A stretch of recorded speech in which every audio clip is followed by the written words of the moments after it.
Hola everybody, Ian here. In today's episode, we'll have special guests, crickets outside of my home. There's nothing I can do about it. In fact, I'll even claim that I planted them there on purpose for the eventual dad jokes I'll make. So if you don't like crickets, I do apologize, but the dad jokes are coming anyway. Anyway, today's coffee, small coffee brand, I'm sure you've barely ever heard of it, Folgers. And I haven't had this brand, I've had Folgers. I haven't had this blend before. So that's why I figured, you know what, I'll put Folgers in the spotlight on this one. Plus, when I dug into Folgers, they actually have quite a bit of a better history than I was expecting for kind of, the behemoth of the coffee industry. So I'll jump into it here. So Folgers actually wasn't called Folgers in the beginning. Hold on. Wrong prescription. All right, yes, it was founded in the 1850s, but not as Folgers. It was founded as the Pioneer Steam Coffee and Spice Mills, with the founding owner having the most amazing 1850s businessman name of William H. Bovee. With a name like that, I imagine him having those big old mutton chops and he talks a little like this. Anyway, Mr. Folger and his brothers came along, and by came along, I mean Mr. Folger was 15, and him and his brothers moved from Nantucket Island all the way out to California to work in the California Gold Rush.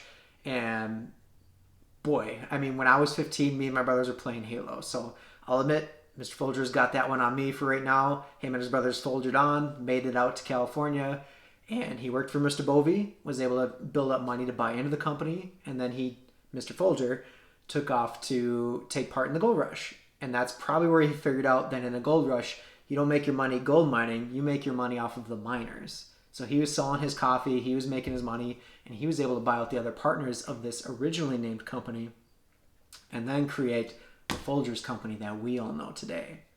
And then the Folger family, they were able to keep grinding, keep growing, and they were able to hold on to the company for almost 100 years, which is really impressive. And then they were bought out by Procter & Gamble in the 1960s, and then Procter & Gamble then sold it on to J.M. Schmucker Co., which I'm sure J.M. just bought a coffee company to make everybody else jelly. Anyway, I'm super excited. Like I said, that history kind of had me more amped than I was expecting to be. So let's take this Gourmet Supreme, throw it at this Supreme mug, and see if we get a Supreme coffee.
Freshly brewed Folgers coffee.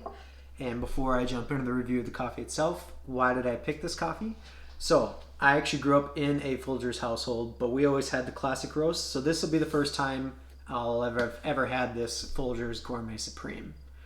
Growing up with their classic roast, I would probably always describe that as pretty like even keel, not impressive, not saddening either. But the biggest thing I always loved is when they switched to these style of canisters. Because growing up on a farm, these things are amazing. Like especially the big ones, like you can hold all your miscellaneous stuff, whether it be like loose screws, nails, hair ties, whatever have you. Or if you're on a farm, it's great for grain sampling. But considering most people here probably aren't going to be doing grain sampling, in case you do want to start it, boom, right here. Anyway, it'll hold on to all your miscellaneous goods just fine. So, without further ado, I will give this Gourmet Supreme the gourmet effort here.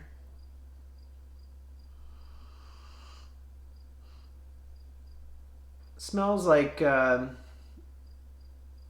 feels like almost like if you were to stereotype the smell of coffee, this would be it, except a little bit more of that darker roast, which makes sense because I believe, yes, a medium dark roast. So, yes, I'm just braining 100% right now. Anyway, that's enough sniffing. I better give her a rip, huh?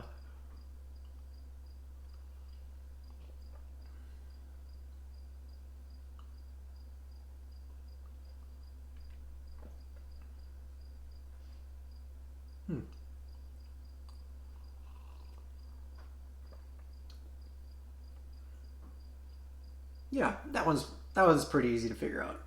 All right, so Folgers Gourmet Supreme. Is it so gourmet? I just say, oh yeah, that's gourmet stuff right there. Uh, oof. That one says oof. I told you, not braining 100%. But oh yeah, it is. Unfortunately, it is not an oh yeah for me. Doesn't blow my socks off. Uh, I'm not saying I wouldn't put Folgers in my cup every morning. So that keeps it out of the oof territory. It's pretty safely a meh. I think this Gourmet Supreme, I give it like a, not like a meh. I give it like a, it's pretty good. Yeah. It's probably like the most good okay that I could probably give it. You know what I mean? I feel like Folgers, based off my experience with their classic roast and with this roast, I feel like they really nailed, maybe that's not what they're going for, but I feel like they really nailed that middle of the road taste, but whatever. It's been working for them. They've been crushing it for over 100 years, so who am I to correct them? So, Folgers Gourmet Supreme, solid meh.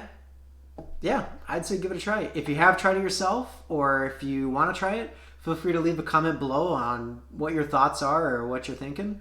I'll also leave a link in my description of where you can acquire some of this roast for yourself. And as always, I'll link my store in the description as well so you can pick up your own mugs. And until next time, see you next time.